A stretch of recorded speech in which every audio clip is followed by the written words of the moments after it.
শোনো, কেউ যতই নিজের হোক না কেন, সবার আগে নিজেরটাই দেখে। সময় সময় হচ্ছে এমন একটা জিনিস না, কাউকে ততটুকুই দেওয়া উচিত যতটুকু দরকার। দরকারের অতিরিক্ত সময় যদি তুমি দিয়ে দাও, না তোমার ইজ্জত থাকবে, না তোমার দেওয়া সময়ের।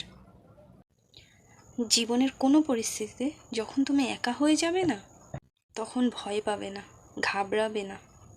কারণ মনে রাখবে যে সিংহাসনে লোকে একাই বসে। কাউকে মনে আঘাত করা আর কবরে ফুল দিয়ে সাজানোটা একই রকমের ব্যাপার।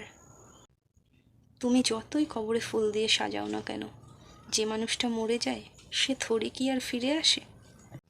জীবনে সম্পর্ক বানালে এমনভাবে বানাও যে তাকে তোমাকে মিথ্যে কথা বলার দরকারই পড়বে না, আর তোমারও তার ব্যাপারে সত্যিটা জানার দরকারই পড়বে না।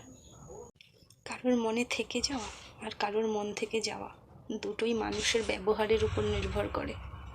আজকালকার দুনিয়ায় শুভ চিন্তাটা এরকমই হয়ে দাঁড়াচ্ছে যে তোমার কিছু একটা শুভ হয়ে গেলে তারা চিন্তিত হয়ে পড়ছে।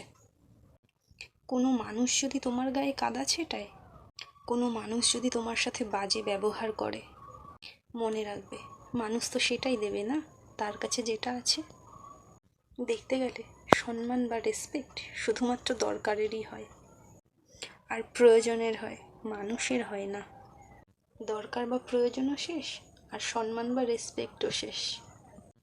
কেউ খুব সুন্দর একটা কথা বলেছে যে সময় তবুও সময় মতো পাল্টায়, আর মানুষ যে কোনো সময় পাল্টায়। তাই বলবো, যার যাওয়ার তাকে যেতে দাও। আর যদিও বা সে থেকে যায়, কাল তো চলেই যাবে, তাই না?